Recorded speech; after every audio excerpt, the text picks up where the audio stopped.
All right, now let me ask you a question. Do you think buying a home is the worst investment?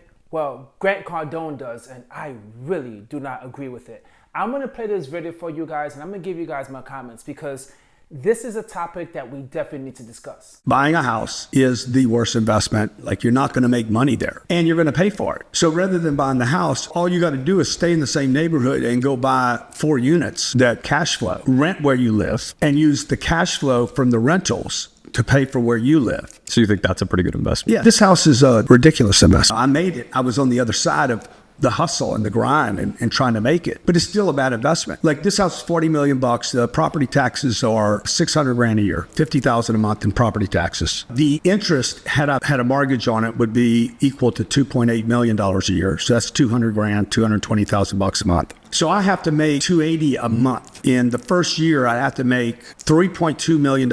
I'd have to buy the house for $40 million. A year later, sell it for $43. It gets worse in year 2. Now I got to sell it for $47 million. In year 3, I have to sell it for $51 million. In the first 3 years, I'd have to make $11 million on the sale to break even. So it's a terrible investment.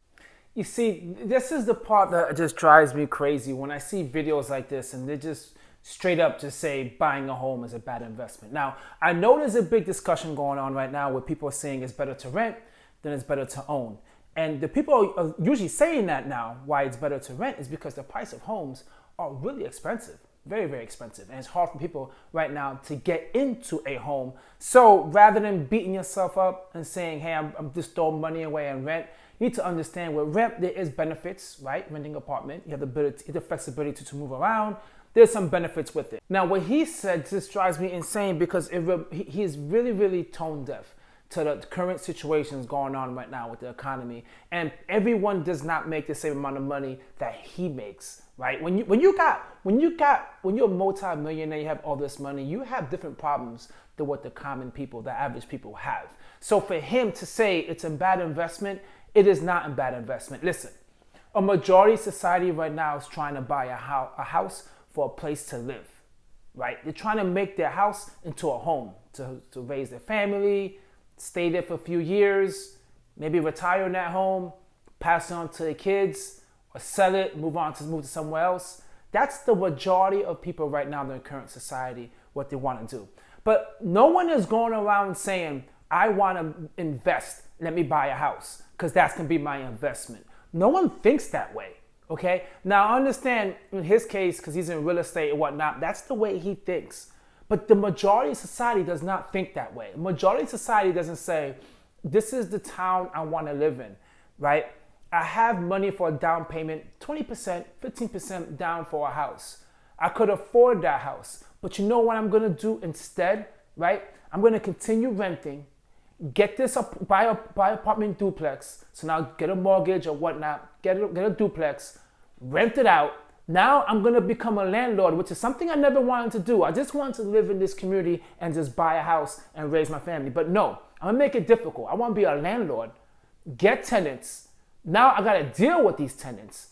The rent that I get from those occupied apartment units, then I'm gonna take that and then buy a house. And with that steady income, because we all know that's not a cash cow. It's not an instant cash flow you will be getting from owning an apartment. I mean, you get vacancies, a lot of things that happen with this.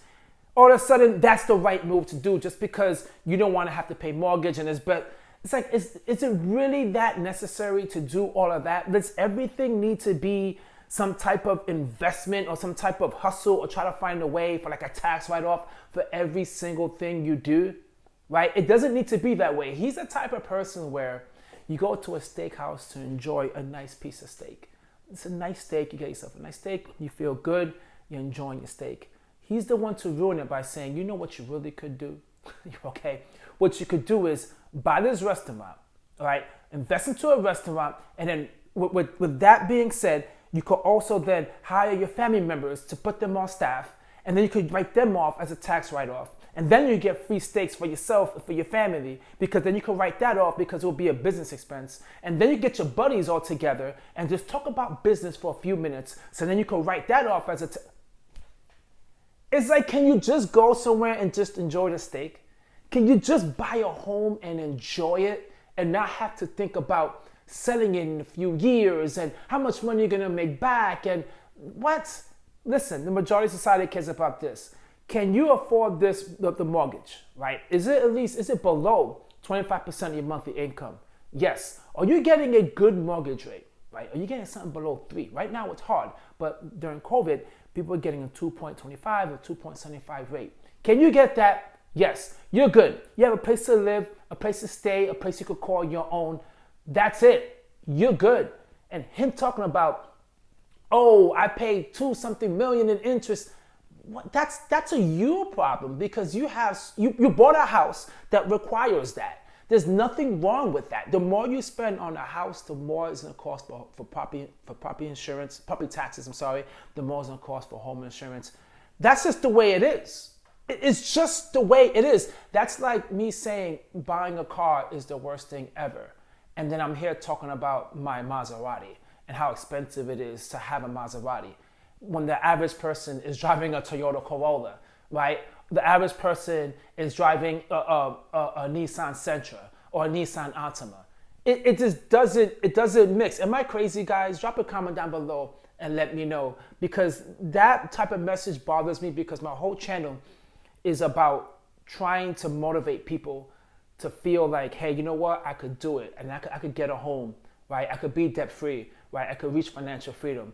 And it's not a number that needs to be met in order for you to say, well, there is a number, but there isn't like an imaginary number for you to be met to feel like you made it, right? That's the key. That you could be happy with making less than $1 million, right? Well, having less than $1 million in your portfolio, you could probably retire and live off that. Like, you don't need to have a mansion. A lot of people don't need that. They would like to have a simple life. And just to prove my point, let me say this, because this video just drives me crazy, man.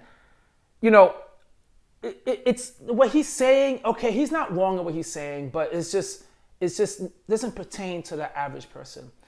If you want to, if the true thing that people want is to reach financial freedom and have time, that's it. Have time. The problem with people like him is they think the more money you accumulate, the better your life is going to be. But let me tell you this, right? And may I ask you guys a question? You can drop a comment down below and let me know let me know how you feel about this. Would you rather, I love this game, would you rather have 5 million, okay, in your retirement account? 5 million in your retirement account. But you need to work a 9 to 5 for the rest of your life. For the rest of your life, you need to work a 9 to 5. Or would you rather have $100,000 given to you, yearly, $100,000 given to you yearly, and you never ever need to work a 9 to 5, right? A majority of you have to think about it, but the fact of knowing that, hey, I could get $100,000 and do things that I want to do, right, with my time, and enjoy my time and have freedom to do what I want, a majority of people would take that $100,000. But there's another side of society, which is people like him. They just want to accumulate,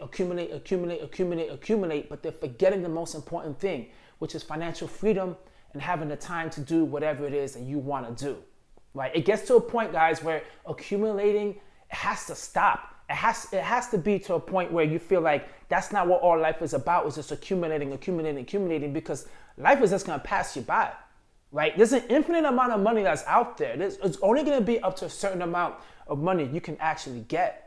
But if you continue chasing this number that could keep on going forever, then that's not worth living. That's not life at all.